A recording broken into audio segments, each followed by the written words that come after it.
Derek, ano pong sasabi niyo na may collaboration with Netflix itong Pulang Araw? I'm just glad kasi sa akin may gusto kasi talagang medyo passion project for the network. For me, we it's more than just a show for us. For us it's a duty. It's a duty for us to be able to tell stories ng nangyari ng World War II because not a lot of projects have delved into that, and with good reason. Magastos gawin, malaki siya. Pero I'm glad na yung Netflix is on board because we do need another platform para masabi yung gusto namin sabihin, na kwento yung gusto namin ikwento. Kasi alam namin iba rin naman yung market ng Netflix doon sa market ng free-to-air TV.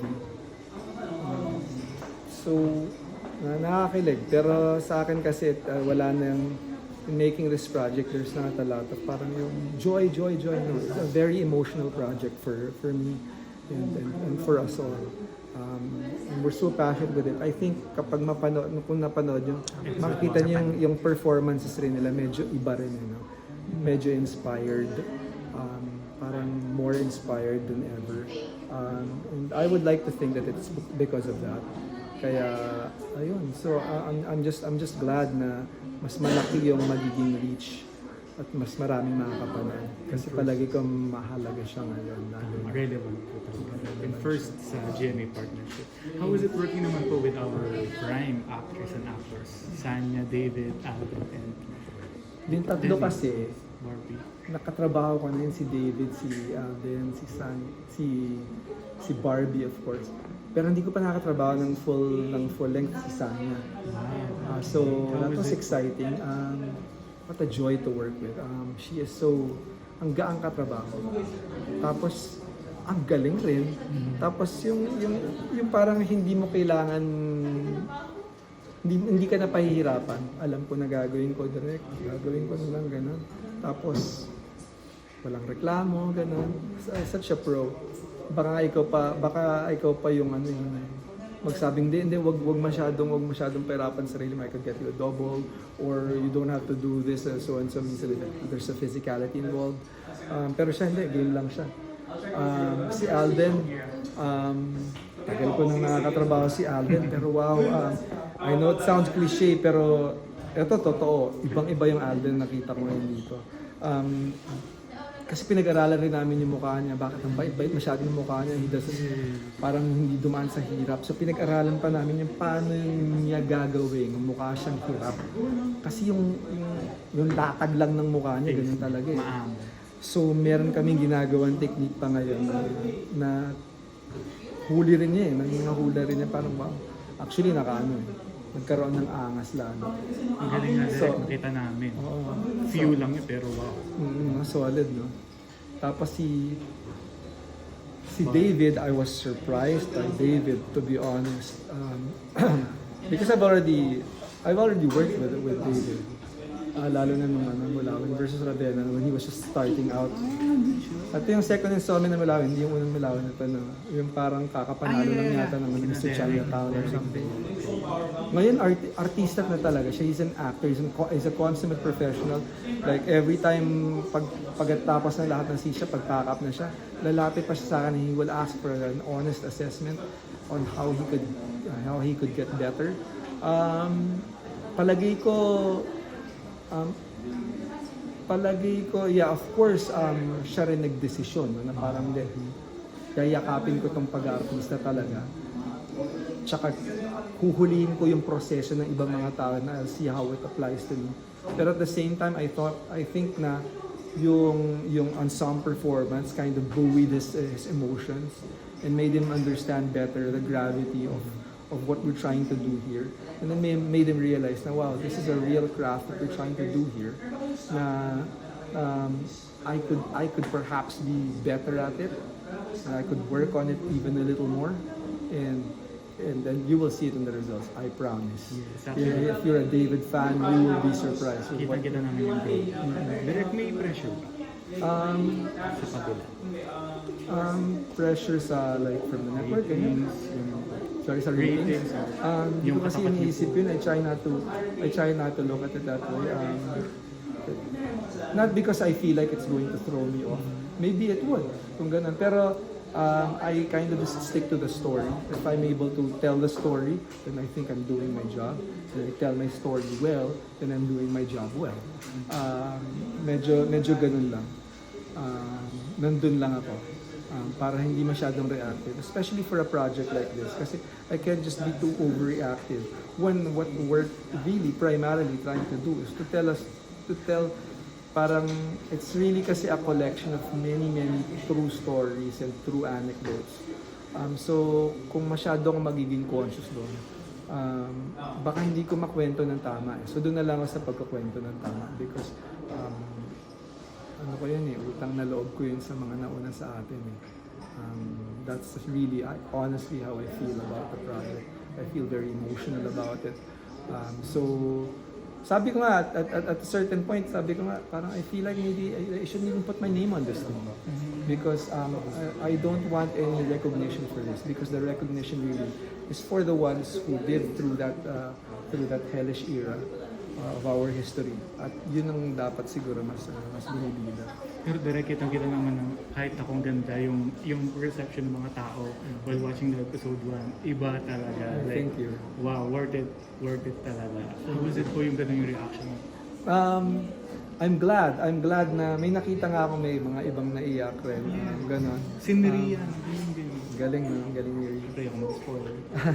Pero I'm glad na ganun yung reaction kasi parang nakita, okay, they're on board doon pagdating sa ganung emotions. Kasi it will definitely get very uncomfortable to watch at some point. Because, siyempre, gera yan eh. So, gusto kung naniniwala na sila doon, then that's encouraging to know. Kasi kapag naniniwala na rin sila na itong character, kaganito siya, if you're on board with that, then I'm good with that. No? Kasi mapaparamdam ko sa inyo na kung ano dapat yung naramdaman natin kung nandun tayo ng panahon na yun. How was it naman po na kayo po nag-direct ng mega serye ng GMA? It's a very humbling experience for me. I know for sure that marami kaming sa shortlist na pwede mag-direct nun. And this would have been my dream project. And I don't use that term loosely because I really do not have a dream project na hindi pa dumarating sa lap ko. Pero I knew before na parang I did want to do something like this, to be able to give back sa mga pinagkakautangan nating naloob, which are our ancestors, our parents, our grandparents. Hindi naman pressure, pero nakakabawas doon sa... I'm the type of person kasi who will feel guilty because I'm more comfortable and someone else is not. So, I feel like nabunod kasi yung numero namin, yung parents natin, yung grandparents natin, maaga nabunod yung numero nila eh. So, umapir sila noong 1930, 1940. Tayo yung maswerte, dito tayo pinanganak. And I kind of feel guilty about that. So, it will make me feel less guilty if I'm able to do something for them, to be able to tell their story, just so we know and appreciate them better. Direct invite ng everyone to catch Pulang Araw. I'd like for all of you to watch Pulang Araw on Netflix at July 26 and on GMA July 29. I feel it's a very important project because it's so relevant, especially now. I'm not only talking about yung sinasakop and all of that. Yes, it's relevant that way. But I think it's also relevant nowadays when I'm not on social media kasi, pero I know people say a lot of they diss Filipinos, mga kapwa natin Filipinos. They diss the Filipino. Tapos parang nahihiya sila na ganito tayo. Guys, if you watch this, then I hope you come to realize kung sino tayo, who we are as a race. Pag sinasabi natin kasi yung puso, we only say that about Gilas. Hindi natin sinasabi in sports. Kasi puro tapang. Yes, matapang ang Pilipino. Pero puso, there's a lot more involved sa puso. Puso is also about love. How we love our family, how we love our fellow man. In fact, how we even love yung mga hindi Pilipino. Because part of love is also forgiveness. That's what sets Filipinos apart. We're able to forgive. No hate in this show. Walang hatred for the Japanese. It's still love. Napapatawa natin sila. Because that's who we are. Also the love also is about generosity. Or generosity as kung ang craft, kung ang binigay sa yung talento ay mag-perform sa vaudeville at kung wala kang pagkakataon na maging guerrilla, kaya mo pa rin ba magbigay?